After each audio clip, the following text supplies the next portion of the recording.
Magandang araw po. Ipagpapatuloy po natin ang pag-aaral sa tamang pagbigkas ng mga salitang Filipino. Kung matatandaan po natin, meron pong 4 na paraan ng pagbigkas. Ito po ang malumay, malumi, mabilis, at maragsa.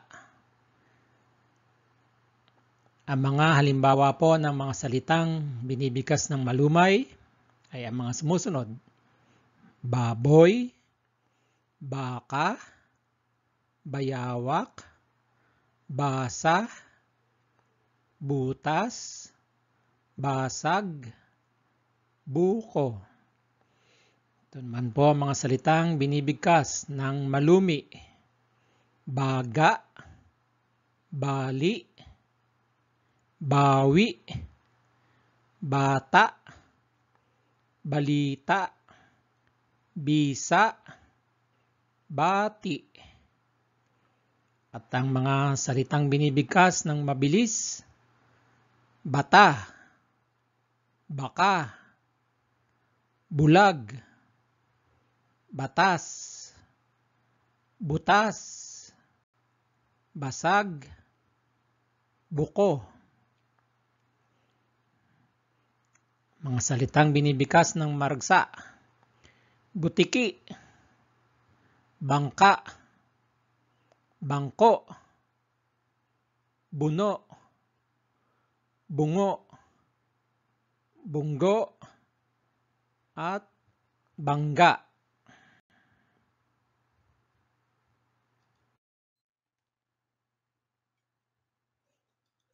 Ipagpatuloy po natin ang pag-aaral.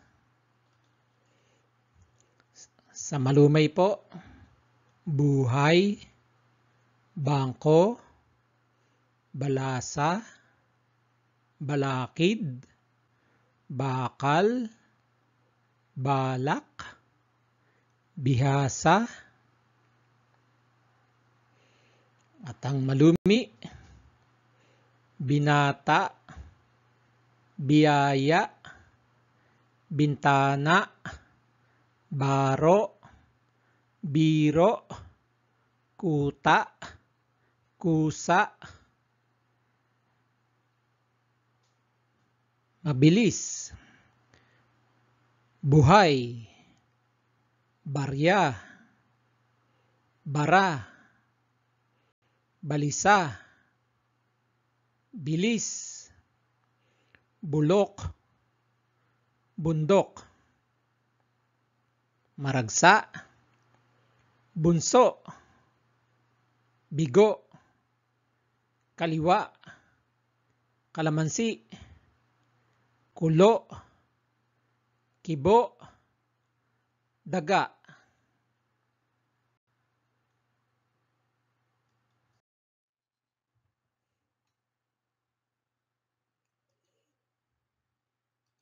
Tuloy-tuloy po tayo sa pagbigkas.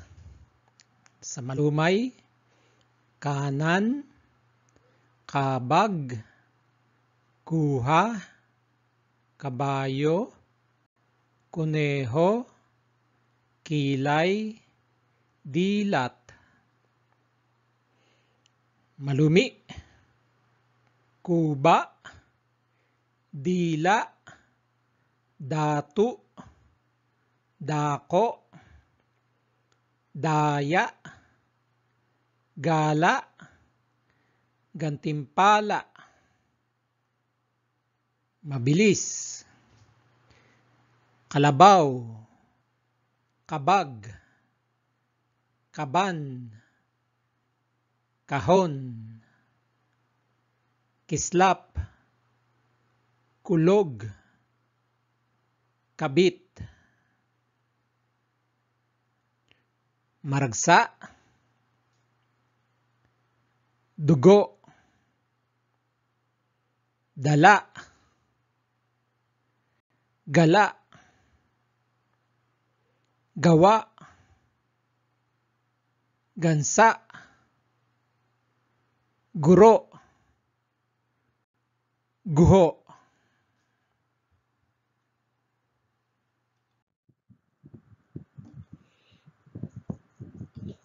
Tuloy-tuloy po tayo. Malumay, dahon, dama, dati, dahil, dulo, gaano, gana. Malumi,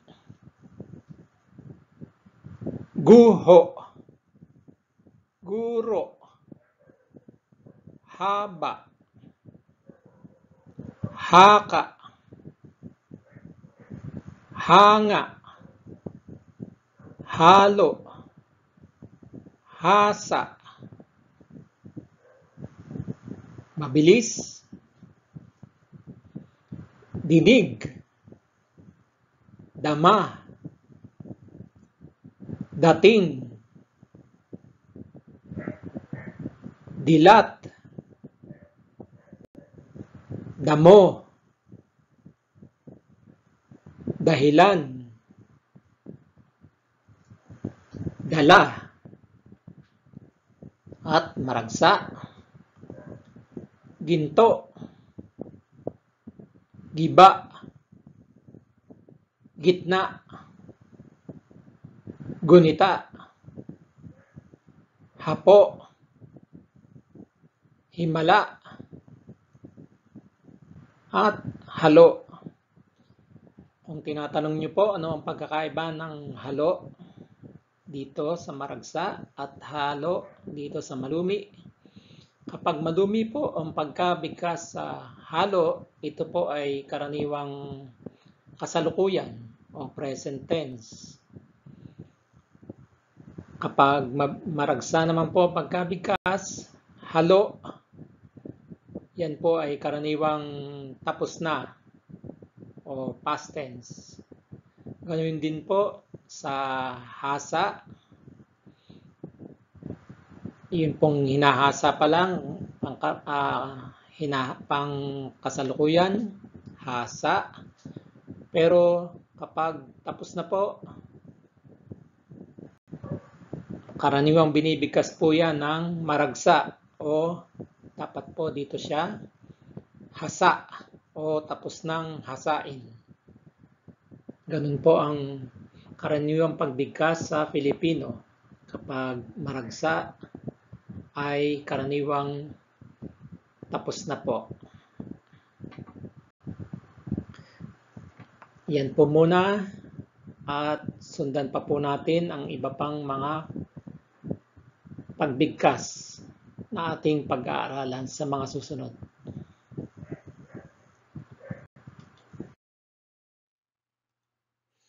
Panoorin po natin ang marami pang mga video para sa iba pang mga salitang Filipino.